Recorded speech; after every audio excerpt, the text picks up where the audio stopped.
नमस्कार, आप सभी का स्वागत डीडी न्यूज़ के सांकेतिक भाषा के इस विशेष बुलेटिन में। आपके साथ मैं हूं मुकुल शर्मा। मेरे साथ मौजूद है मेरे सहयोगी शरद मुदगल। तमाम खबरों से आपको रूबरू कराएंगे, लेकिन पहले नजर डालते हैं हेडलाइंस पर। दुनिया भर में पाकिस्तान की पोल खोलने के लिए 7 सर्वदलीय प्रतिनिधिमंडल के सदस्यों की घोषणा। सांसदों और राजनयिकों का दल 4 से 5 देशों का करेगा दौरा।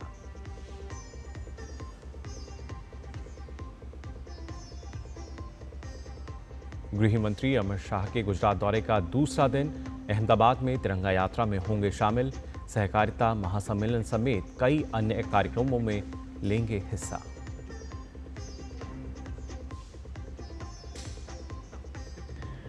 भारत ने बांग्लादेश को दिया झटका।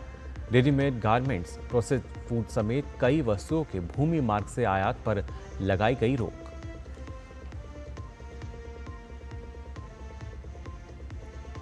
अमेरिकी राष्ट्रपति ट्रंप रूस यूक्रेन संघर्ष रोकने के लिए पुतिन और ज़ेलेंस्की से कल करेंगे फोन पर बात।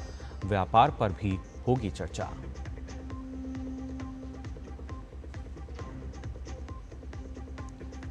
और दुनिया भर में मनाया जा रहा है अंतर्राष्ट्रीय संग्रहालय दिवस। देश भर में आज सभी एएसआई स्मारकों और संग्रहालयों में प्रवेश रहेगा निःशुल्क।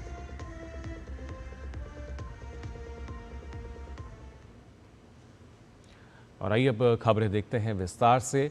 ऑपरेशन सिंदूर की सफलता के बाद अब सरकार आतंकवाद के खिलाफ पाकिस्तान की सरकार को बेनकाब करेगी। इसके लिए विभिन्न राजनीतिक दलों के सांसद विदेश जा रहे हैं। सांसदों का प्रतिनिधिमंडल अमेरिका, ब्रिटेन, यूएई जैसे देशों की यात्रा पर जाएगा। इस दौरान सांसद ऑपरेशन सिंदूर की कामयाबी और आतंकवाद पर दुनिया भर में चर्चा करेंगे। बैजंत पांडा के नेतृत्व में निशिकांत दुबे के साथ सांसदों का प्रतिनिधिमंडल सऊदी अरब, कुवैत, बहरीन और अल्जीरिया की यात्रा पर जाएगा। पूर्व केंद्रीय मंत्री और भाजपा सांसद रविशंकर प्रसाद के नेतृत्व में प्रतिनिधिमंडल यूनाइटेड किंगडम, फ्रांस, जर्मनी, यूरोपीय संघ, इटली और डेनमार्क की यात्रा करेगा। जेडीयू सांसद संजय कुमार झा के नेतृत्व में भाजपा सांसद अपराजिता सारंगी के साथ सांसदों का प्रतिनिधिमंडल इंडोनेशिया, मलेशिया, कोरिया, गणराज्य, जापान और सिंगापुर की यात्रा करेगा। शिवसेना सांसद श्रीकांत एकनाथ शिंदे के नेतृत्व में सांसदों का प्रतिनिधिमंडल संयुक्त अरब अमीरात, लाइबेरिया, कांगो और सियरा लियोन की यात्रा पर जाएगा। कांग्रेस सांसद शशि थरूर के नेतृत्व में सांसदों का प्रतिनिधिमंडल अमेरिका, पनामा, गुयाना, ब्राज़ील और कोलंबिया की यात्रा करेगा। तो वहीं डीएमके सांसद कनिमोझी के नेतृत्व में सांसदों का प्रतिनिधिमंडल स्पेन, ग्रीस, स्लोवेनिया, लातविया और रूस की यात्रा पर जाएगा। वहीं एनसीपी सांसद सुप्रिया सुले के नेतृत्व में भाजपा सांसद राजीव प्रताप रूडी के साथ सांसदों का प्रतिनिधिमंडल मिस्र, कतर, इथोपिया और दक्षिण अफ्रीका की यात्रा करेगा।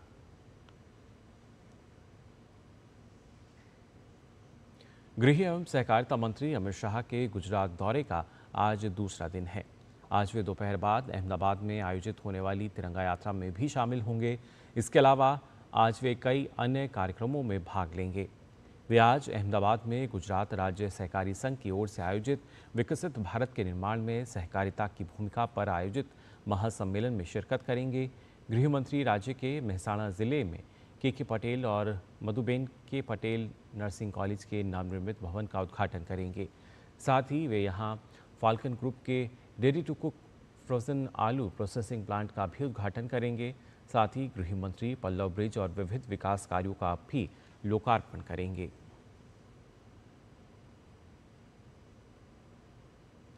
भारत ने बांग्लादेश से भारतीय बंदरगाह आने वाली कुछ वस्तुओं के आयात पर तत्काल प्रभाव से नए प्रतिबंध लगा दिए हैं। वाणिज्य और उद्योग मंत्रालय ने कहा है कि ये प्रतिबंध भारत से होकर नेपाल और भूटान जाने वाले सामान पर लागू नहीं होंगे। बांग्लादेश से किसी भी प्रकार के रेडीमेड कपड़ों का आयात भूमिपतन के माध्यम से नहीं किया जा सकेगा। हालांकि ये सामान नहवा, शेवा और कोलकाता के समुद्री बंदरगाहों से होकर आयात किए जा सकेंगे।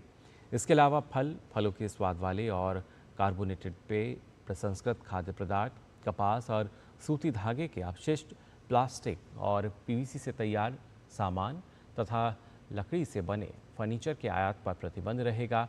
इन वस्तुओं को असम, मेघालय, त्रिपुरा, मिजोरम के किसी भी भूसीमा शुल्क केंद्र अथवा एकीकृत जांच चौकी से होकर तथा पश्चिम बंगाल के चंगरा बांध और फुलबारी जांच चौकी से होकर आयात करने की अनुमति नहीं दी जाएगी। नए प्रतिबंध बांग्लादेश से मछली, एलपीजी, खाद्य तेल और पत्थर के आयात पर लागू नहीं होंगे। इसरो का नवीनतम पृथ्वी अवलोकन उपग्रह मिशन आज सुबह पूरा नहीं हो सका। इसरो ने अपना 101वां मिशन आज सुबह श्रीहरिकोटा के सतीश धवन अंतरिक्ष केंद्र से सुबह 5:59 पर PSLV C61 रॉकेट के जरिए लॉन्च किया, लेकिन EOS 09 प्रक्षेपण के बाद तीसरे चरण में अवलोकन आने के कारण मिशन पूरा नहीं हो सका। इसरो प्रमुख ने कहा है कि तीसरे चरण की मोटर ठीक से चालू हो गई, लेकिन इसके संचालन के दौरान इसरो की टीम ने अवलोकन देखा। साथ ही उन्होंने कहा कि विश्लेषण के बाद वे वापस इसकी जानकारी देंगे।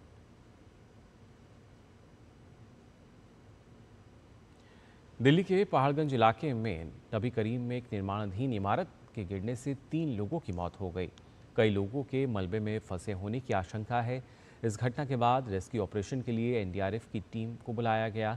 प्रशासन और राहत टीम घटनास्थल पर पहुंचकर मलबा हटाने का काम तेजी से किया गया। अधिकारियों ने इमारत ढहने के कारणों की जांच शुरू कर दी है। शुरुआती जांच में बताया गया था कि इमारत की कमजोर नींव के चलते ये हादसा हुआ। इंजीनियरिंग प्रवेश परीक्षा JEE एडवांस आज पूरे देश के 222 परीक्षा केंद्रों पर 2 शिफ्ट में आयोजित की जाएगी। पहली शिफ्ट सुबह 9 बजे से 12 बजे और दूसरी शिफ्ट दोपहर 2:30 बजे से 5:30 बजे तक चलेगी। इस बार 1.90 लाख से ज़्यादा छात्रों ने आवेदन किया है।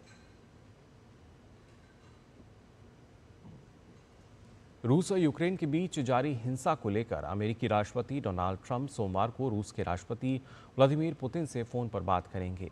ट्रंप ने कहा कि पुतिन से बातचीत करने के बाद यूक्रेन के राष्ट्रपति वोलोदिमीर ज़ेलेंस्की और नाटो गठबंधन के अन्य सदस्यों से भी बात करूंगा। अमेरिकी राष्ट्रपति ने कहा कि इस वार्ता का मकसद यूक्रेन में हिंसा को समाप्त करना, साथ ही व्यापार पर भी चर्चा करना है। राष्ट्रपति ट्रंप की यह टिप्पणी रूस और यूक्रेन के बीच सीधी वार्ता के विफल होने के एक दिन बाद आई है। यूरोपीय नेता रूस से 30 दिवसीय युद्ध विराम पर सहमत होने का आग्रह कर रहे हैं। वहीं इजरायल और हमास ने गाजा में चल रहे युद्ध को समाप्त करने के लिए वार्ता फिर से शुरू की है। कतर और अमेरिका की मध्यस्थता में कल दोहा में वार्ता शुरू हुई। हमास के वरिष्ठ अधिकारी महमूद मरदावी ने वार्ता की पुष्टि की। उन्होंने युद्ध विराम सुनिश्चित करने और बंधक पर फैसले को अंतिम रूप देने पर अपना ध्यान केंद्रित किया। फिनलैंड में हवा में 2 हेलीकॉप्टर की टक्कर में 5 लोगों की मौत हो गई। यूरा एयरपोर्ट के पास हवा में 2 हेलीकॉप्टर एक दूसरे से टकरा गए और देखते ही देखते ज़मीन पर आ गिरे। इन हेलीकॉप्टर में सवार सभी 5 लोगों की मौत हो गई, जिसमें दोनों पायलट भी शामिल हैं।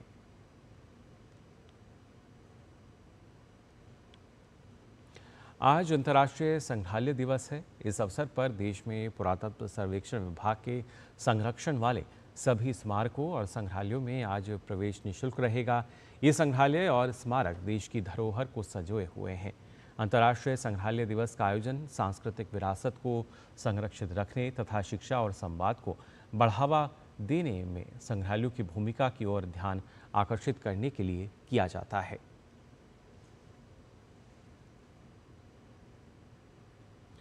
तो फिलहाल के लिए सांकेतिक भाषा के इस विशेष बुलेटिन में बस इतना ही। मुझे और मेरे सहयोगी शरद मुदगल को दीजिए अनुमति। नमस्कार।